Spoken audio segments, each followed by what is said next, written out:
Yeah, I'm hearing it on X and maybe LinkedIn as well. But I just want to go through this. Let's break down what we actually know. To start with, no one actually knows the exact amount required by the LBMA to clear the market. And there's lots of moving parts, off-market trades, unreported swaps, and opaque central bank leases. So all that plays into this possibly. So the key signs, first of all, spreads have normalized. So the market's speaking volumes to us. All I have to do is, look. We don't have to comment on it. We just need to see reality. So the spreads have normalized. The London, New York arbitrage premium has narrowed sharply from a couple bucks. Last I checked, it was like 7 cents. That's a big differential, Daniela, which means the market is calming substantially. Okay. Lease rates have fallen from panic levels earlier back to something close to the normal. And the market has sold off heavily, which is another key sign. Yes, I'll be the first to admit that the silver market is a derivatives market. But behind the derivatives market, there's these 1,000-ounce blocks of silver. They all weigh something different. Very few weigh exactly 1,000 troy ounces. There are usually rough pours somewhere around that. The exact amount of weight is stamped into those bars along with the serial number. So I digress to come back. So the worst of the squeeze appears to be behind us, at least temporarily. So let's give it some more context. The broadcast that you announced or read needs to be framed a little further. Earlier this year, the free-floating silver in London metal available for me delivery was about 305 million ounces. And now, as you said, down to about 125. And the drop reflects several important issues. Number one, India's massive import surge during the Diwali season, solar and industrial drawdowns, especially in Asia, and investors moving to physical allocation during the geopolitical and monetary uncertainty. So the inventory has fallen. It was shipped, as you know, from the LBMA into the COMEX, and there was a condition that required that to fly or boat silver from London to COMEX. Now that's reversed. And the 29 million ounces that you quoted is accurate, and it's been shipped across the Atlantic. But here's the key. Yeah. That flow represents the market self-correcting, not a collapse. Arbitrage opportunities triggered by the price spread do exactly what they're supposed to do, and that's move metal from where it is not needed to where it is needed the most. Once that silver lands in London, the spread collapses, and that's precisely what we're seeing right here and right now. Now, the estimates of another 100 million or so to normalize the market could be overstated. Why? London doesn't need to rebuild inventories to that level. It just needs enough liquidity to settle the trades without the premiums exploding. ETFs holdings, central bank leases, and industrial flows constantly recycle metal back and forth into the system. And a more conservative estimate, which I did on my weekly perspective, which I do every week for free at my website and is posted on X usually, I said, I saw 3 scenarios. One is 30 million, one is probably 60, 70, and the last one is the 150. And I went through each of those. So a more conservative estimate might be 40 to 50 to 60 million ounces additional to fully stabilize. The big picture is this. The global silver market runs on razor-thin inventories, roughly 3 months of industrial demand or so. Besides the COMEX, Ashanti, which is one of the providers to the COMEX warehouses, has been shipping metal into London. I do not know how much. I couldn't get that data. So there are other sources than the COMEX. So people need to know that. So this underscores what I've said for years. Silver is both a monetary and an industrial metal, and a dual role makes it uniquely sensitive to physical shortages and financial speculation at the same time. And so, yes, the London market is tightened substantially. The spreads are tight, but rates are down. The panic has subsided, at least for now. The underlying issue, a world running short of metal, a system built on paper claims, does remain. It's correcting. So what is the next wave of demand and what stress will return? I'll look you in the eye, Daniela. I don't think this is over. But I think there may be a lesson learned here. And will it surface again or not? I wouldn't say anyone knows for certainty. But based on what I've looked at, no, it looks like it could occur again. Would it occur again to this level? My gut feeling is no. I think that there's enough of a shock to the system that those that are behind the scenes, we might say, probably be a little bit more conservative. And if I was short this market and it's getting near the 50-day moving average and I'm able to cover that short, I would probably be letting out a sigh of relief right now. Wait, you said a lot of important things right there. What's the lesson learned, David? Well, the lesson learned is something that I and so many others have said, that there'll be a day of reckoning where the physical market takes control over the paper paradigm. And that's what we've seen this year. We've seen metal that was absolutely required to go from one location to another location in order for the market to clear. Another one is the discrepancy in price. What you see at the SGA, the Shanghai Gold Exchange price versus the London price versus the New York price. Rumors that the Chinese are buying doré at above market. And all these things go into what's called discontinuities. I love big words, but that you wouldn't, in a free and fair market, the set price is pretty much across the board. I mean, you don't buy, a certain brand of bread in one store for X and X plus 10% and X plus 20%, depending on where you buy it from. Of course, that's probably not a good analogy, but you get my point, that when you have these dislocations in the market, they are going to rectify themselves. It's called arbitrage, as most of us know. And that is a red flag that says, look, this is no joke. Give me the metal. I need it now. When you said that the silver market runs on razor thin inventories, did you say 3 months? Well, I said that. It could be more than that. But okay. You look at what the total hedge position is. Well, right now it is. I mean, I only have to make one data point correct to be correct. Right. But I should restate that, Danielle, and thanks for pushing back or giving me the opportunity to restate it. It isn't always that tight. But right here and right now, we've actually seen it a couple times. So what I implied was that I think that's the new state of the market, that we will get these episodes where it does get that tight, where we only have a couple, 3 months of inventory to meet the demand. Doesn't mean that we're not mining silver, refining it. The smelters are backed up. They're only taking 999 fines. So it's not like we're out of silver. But, it doesn't matter if it's coming, a month from now. If I'm a baker, if I don't have bread to sell to my clients, I'm out of bread. Doesn't mean that, bread factories stopped. It just means there's a supply chain, you might say, problem.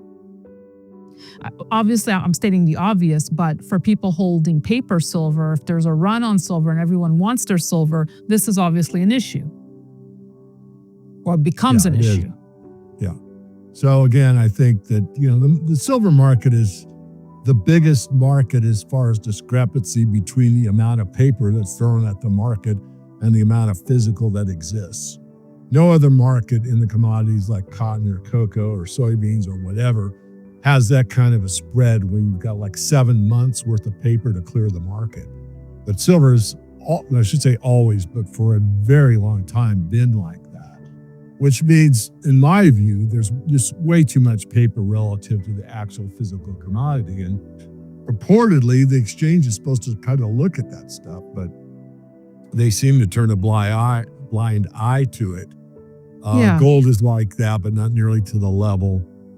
And so is the oil. Well, the oil market. Why do they turn the blind eye? Because they just keep profiting from it?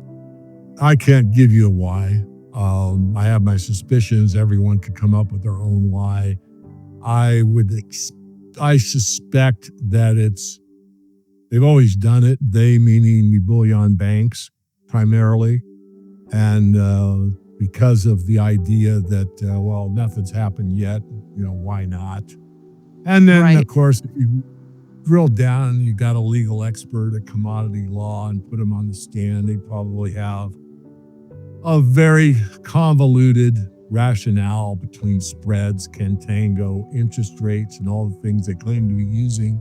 And some of it's valid. I mean, I don't want to invalidate what their argument would be, but it would be really difficult for the jury or the judge even to come to a conclusion based on the price of money, what the 10-year note is, and what the spread is between the May and the December contract. And we actually have the silver here. Well, maybe they have it in the warehouse, but it's also in the SLV as a medallion or vice versa, so it's counted twice.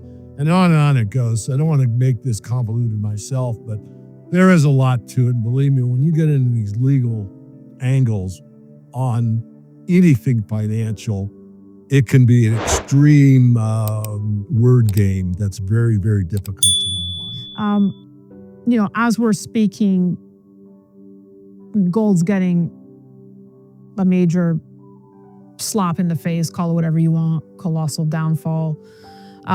Silver's down. By the time this airs, who knows what will be happening. We're also speaking ahead of the Fed meeting and ahead of the much anticipated China-US talks. What do you make of this shakeout in metals? Do you think, look, we always hear the voices come up, oh, they smacked it down. Do you think this is just normal, David, or is there something more at play here? That's a tough one. I mean, it's pretty normal for the silver market. I'm not surprised.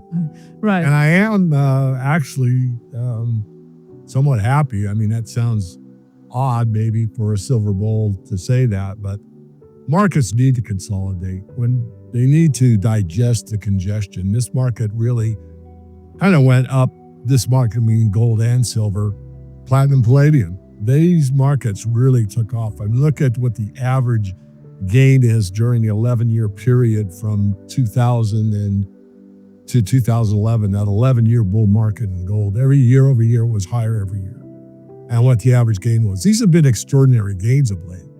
And so it's normal for a market to correct. And it's also normal for it to overshoot.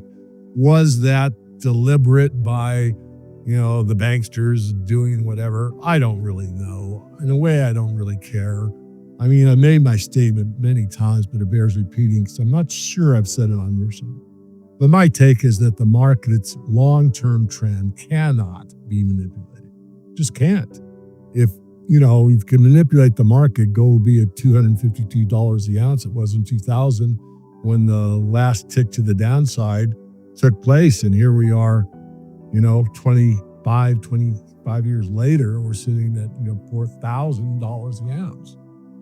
However, within that trend, yes, you can play games. Yes, you can manage the price. Yes, you can spoof the market. And that's been proven. I was asked on X to come on board with one of my friends to argue the manipulation idea. And I said, well, let me put it in writing first so it's more clear.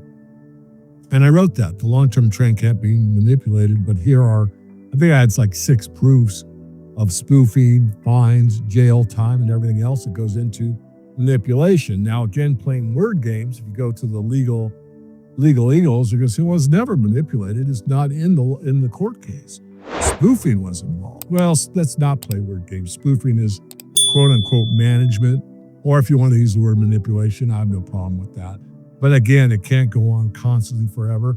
And there's those on the side of the boat that say like it's every day, every tick, it's not.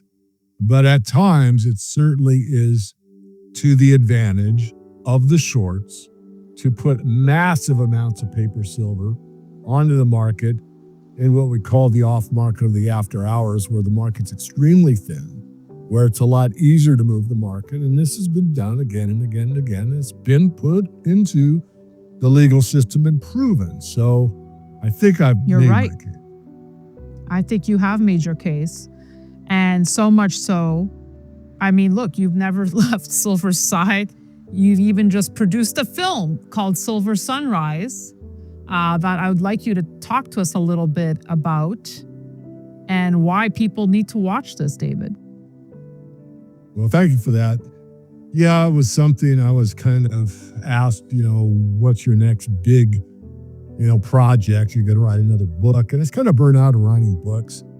And it was suggested I do a documentary. Never done one. And so the stars aligned, as they say, and kind of met the right people at the right time to push forward and is finally completed. It has to do with the stress, control, and fear that money produces. So, my big picture, Danielle, as you well know, you've known me for years, is not only sound money, but an honest system. And we need integrity back in all of our affairs in the human experience. And money is a big part of that because money is what the money masters have control of us. Many of the political class are controlled by money, and many outside the political class are controlled by money. And that's sort of sad, but we all need it. It's important. So I go into that aspect and then I kind of look at the spiritual side of the stress it can produce, and also what the ideas are that would actually, let's say, level the playing field and make a more equitable system for all of us. And that is sound money, but it also revolves around energy. And we touch around about that quite a bit in the film on some hypotheticals that what if energy were free and abundant for all? What would the world look like? So it's obviously very heartfelt. The feedback so far has been very, very positive. Not too many that are negative on it. And I left the comments open. I usually don't, but I thought it's good to get feedback because depending on where this goes, I may do a sequel. I may do more interviews about it. I'm not sure. So folks can check it out at Silver Sunrise TV. I urge everyone to watch it. And I guess just on that note, David, because I think one of the parts that always resonates most with my audience is whenever you share your life advice. So if I were to just ask you to speak to the viewer today, how their life might just change for the better if they wake up to the realization that they can break free from the stress, from the fear, and from the control of money. How can your life change once you understand that? Well, I think one of the themes in the film is one that I spoke to and others is what the Oracle of Delphi purportedly said, and that's thine own self be true. There's nothing better in our relationships with other than authenticity. In fact, on TikTok and a few other places, I don't get most of my news folks from TikTok. Nonetheless, I do get input from a lot of people that know me.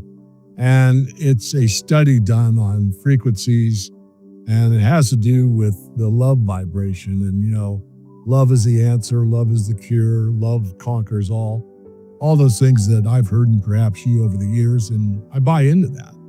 But according to the study, the highest frequency you can have is from you being your authentic self.